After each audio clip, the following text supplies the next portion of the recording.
Hello friends, welcome back to my channel. ಇವತ್ತಿನ recipe ಬಂದುಬಿಟ್ಟು ಮೆಂತ್ಯ ಪಲಾವ್ ಅಥವಾ ಮೆಂತ್ಯ ಬಾತ್. ಇದು ಮಾರ್ನಿಂಗ್ ಬ್ರೇಕ್ಫಾಸ್ಟ್ಗೆ ತುಂಬಾ ಈಸಿಯಾಗಿ ಮಾಡ್ಕೊಳ್ಬಿಡ್ಬೋದು, ಹಾಗೆ ತುಂಬ ರುಚಿಯಾಗಿ ಕೂಡ ಇರುತ್ತೆ. ಎಲ್ಲರೂ ತುಂಬ ಇಷ್ಟಪಟ್ಟು ತಿಂತಾರೆ. ಹಾಗೆ ಇದನ್ನು ಯಾವ ರೀತಿಯಾಗಿ ಮಾಡೋದು ಅಂತ ನೋಡೋಣ. ಮೊದಲನೇದಾಗಿ ಒಂದು ಜಾರ್ಗೆ ನಾನಿಲ್ಲಿ 1 ಹಿಡಿಯಷ್ಟು ಕೊತ್ತಂಬರಿ ಸೊಪ್ಪನ್ನ ಹಾಕ್ತಾಯಿದ್ದೀನಿ. ನಂತರ ಖಾರ ನೋಡಿಬಿಟ್ಟು ನಿಮಗೆ ಎಷ್ಟು ಬೇಕು ಅಷ್ಟು ಹಸಿಮೆಣಸಿನ್ಕಾಯಿನ ಸೇರಿಸ್ಕೊಳ್ಬೋದು.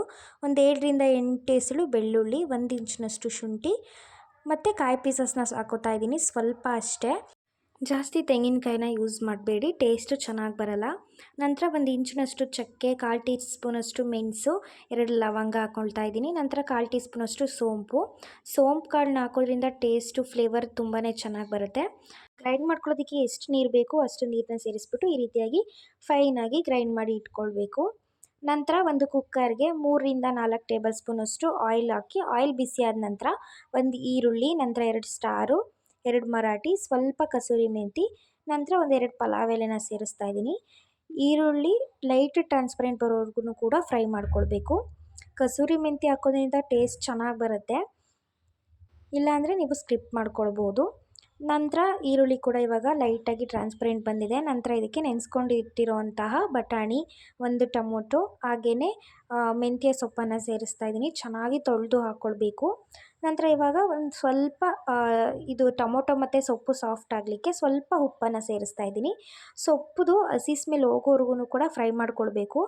ಇಲ್ಲ ಡೈರೆಕ್ಟಾಗಿ ಮಸಾಲೆನೇ ಹಾಕೋದ್ರಿಂದ ಅದು ಸೊಪ್ಪು ಕಹಿ ಇರುತ್ತೆ ಅಲ್ವಾ, ಪಲಾವ್ ಕೂಡ ಅದೇ ಕಹಿ ಫ್ಲೇವರೇ ಬಂದುಬಿಡುತ್ತೆ.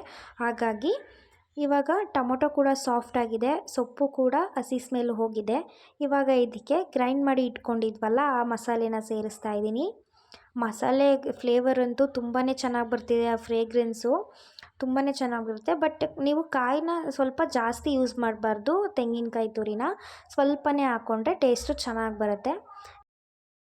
ಮಸಾಲೆ ಹಾಕಿದ ನಂತರ ಇದನ್ನು ಕೂಡ ಮಸಾಲೆದು ಹಸಿ ಸ್ಮೆಲ್ ಹೋಗೋವರೆಗೂ ಫ್ರೈ ಮಾಡಿಕೊಡ್ಬೇಕು. ಆವಾಗಲೇ ಮೆಂತ್ಯ ಪಲಾವ್ ತುಂಬ ಟೇಸ್ಟಿಯಾಗಿ ಚೆನ್ನಾಗಿ ಬರುತ್ತೆ. ಈ ರೀತಿಯಾಗಿ ಚೆನ್ನಾಗಿ ಮಿಕ್ಸ್ ಮಾಡಿಕೊಂಡು ಇದನ್ನು ಒಂದು 3 ನಿಮಿಷ ಚೆನ್ನಾಗಿ ಇದನ್ನು ಫ್ರೈ ಮಾಡಿಕೊಡ್ಬೇಕು. ನೋಡಿ, ಇವಾಗ ಮಸಾಲೆನೂ ಕೂಡ ಚೆನ್ನಾಗಿ ಫ್ರೈ ಆಗಿದೆ, ಹಸಿ ಸ್ಮೆಲ್ ಕೂಡ ಹೋಗಿದೆ. ಇವಾಗ ಇದಕ್ಕೆ ನಾನು ರೈಸ್ನ ಹಾಕ್ಕೊಳ್ತಾ ಇದ್ದೀನಿ. ಈಗ ತೋರಿಸ್ತಾ ಇರೋ ಕಪ್ನಲ್ಲೇ ನಾನು 2 ಲೋಟದಷ್ಟು ನಾನು ಅಕ್ಕಿನ ಚೆನ್ನಾಗಿ ವಾಶ್ ಮಾಡಿ ಸೇರಿಸ್ತಾ ಇದ್ದೀನಿ. ನಿಮಗೆ ಇನ್ನೂ ಜಾಸ್ತಿ ಬೇಕು ಅಂದರೆ ನಾನು ಹಾಕಿರೋ ಅಂಥ ಇಂಗ್ರೀಡಿಯೆಂಟ್ಸ್ನೇ ಡಬಲ್ ಮಾಡ್ಕೊಳ್ಬಹುದು. ನೋಡಿ, ಇವಾಗ ಈ ರೀತಿಯಾಗಿ ರೈಸ್ನ ಹಾಕಿಬಿಟ್ಟು ಮಿಕ್ಸ್ ಮಾಡ್ಕೊಳ್ತಾ ಇದ್ದೀನಿ. ನೋಡ್ತಿರ್ಬೋದು ಕಲರ್ ಕೂಡ ಚೆನ್ನಾಗಿ ಬರ್ತಾ ಇದೆ. ಇವಾಗ ಇದಕ್ಕೆ ಅದೇ ಕಪ್ನಲ್ಲಿ ನಾನು ಒಂದು 3 ಕಪ್ನಷ್ಟು ನೀರನ್ನು ಸೇರಿಸ್ತಾ ಇದ್ದೀನಿ. ಲೋಟಕ್ಕೆ 2 ಕಪ್ನಷ್ಟು ಅಲ್ವಾ ಅಳತೆ. ಈಗ ಮಸಾಲೆನೇ ಸ್ವಲ್ಪ 1 ಲೋಟ ನೀರು ಇದ್ಬಿಡುತ್ತೆ ಮಸಾಲೆನೇ, ಸೊ ಹಾಗಾಗಿ ನಾನು 3 ಕಪ್ನಷ್ಟು ನೀರನ್ನ ಸೇರಿಸ್ತಾ ಇದ್ದೀನಿ.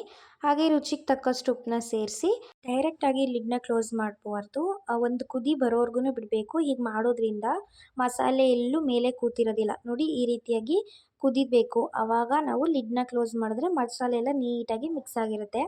ಇವಾಗ ಲಿಡ್ನ ಕ್ಲೋಸ್ ಮಾಡಿ ನಾನು ಇದನ್ನು 2 ವಿಷಲ್ ಬಿಡ್ತೀನಿ. ಇವಾಗ ಏರ್ ಕೂಡ ರಿಲೀಸ್ ಆಗಿದೆ. ನೋಡ್ತಿರ್ಬೋದು ಎಷ್ಟು ಚೆನ್ನಾಗಿ ನೀಟಾಗಿ ಮಸಾಲೆ ಎಲ್ಲ ಕೋಟಿಂಗ್ ಆಗಿದೆ ಅಲ್ವಾ ರೈಸ್ಗೆ. ನೋಡ್ತಿರ್ಬೋದು ತುಂಬ ಹುಡಿಯಾಗಿದೆ. ಮಾರ್ನಿಂಗ್ ಬ್ರೇಕ್ಫಾಸ್ಟ್ಗಂತೂ ತುಂಬಾ ಚೆನ್ನಾಗಿರುತ್ತೆ. ಕಾಂಬಿನೇಷನ್ ಆಗಿ ಚಟ್ನಿ ಇದ್ರಂತೂ ತುಂಬಾ ಚೆನ್ನಾಗಿರುತ್ತೆ. ನೀವು ಈ ರೀತಿಯಾಗಿ ಟ್ರೈ ಮಾಡಿ, ತುಂಬ ಇಷ್ಟಪಡ್ತೀರಾ. ನೀವು ಇದೇ ರೀತಿಯಾಗಿ ಟ್ರೈ ಮಾಡ್ತೀರಾ ಮನೇಲಿ ಇನ್ನು.